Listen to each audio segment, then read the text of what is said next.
Coach Rob King here again. Let's talk about something that is very important in the deadlift and in any lift in particular, but we're talking deadlift, so we're going to specifically get down to that.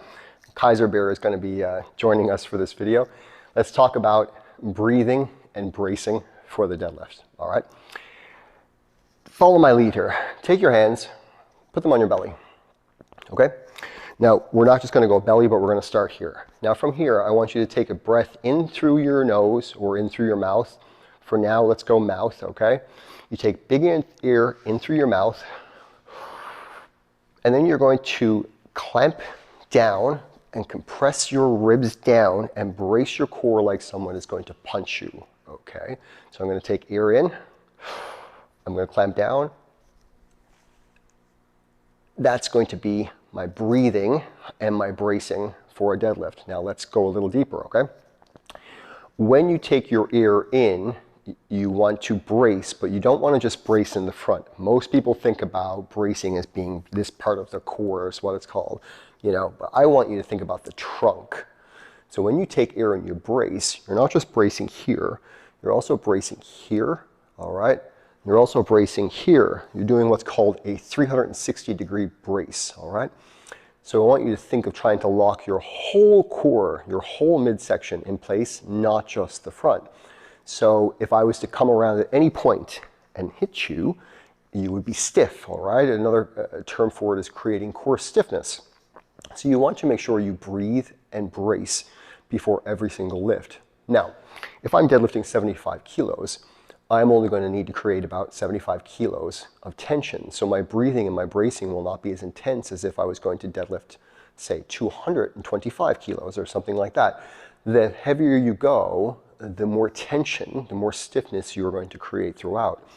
If I'm going to deadlift 75 kilos, I don't need to take a crazy big breath. I'm just going to take a little breath and go. But as you get heavier, your levels of breathing and your levels of tension will increase, okay?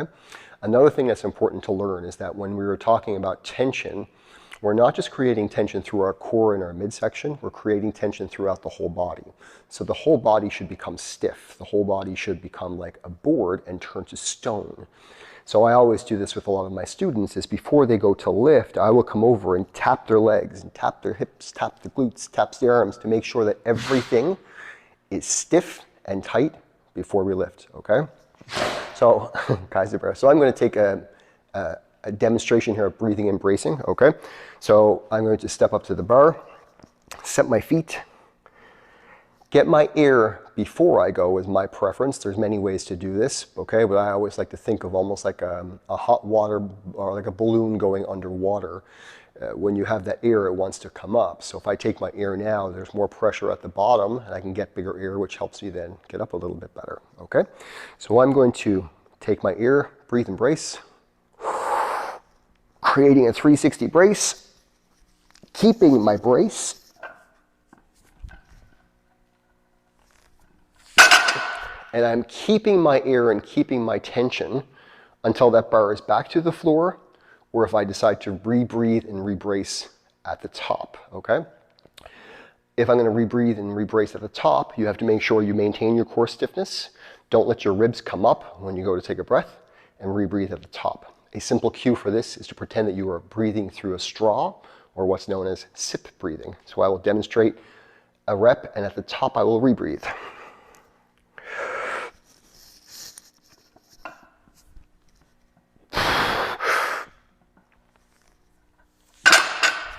Okay, so if that bar is moving, you are not breathing.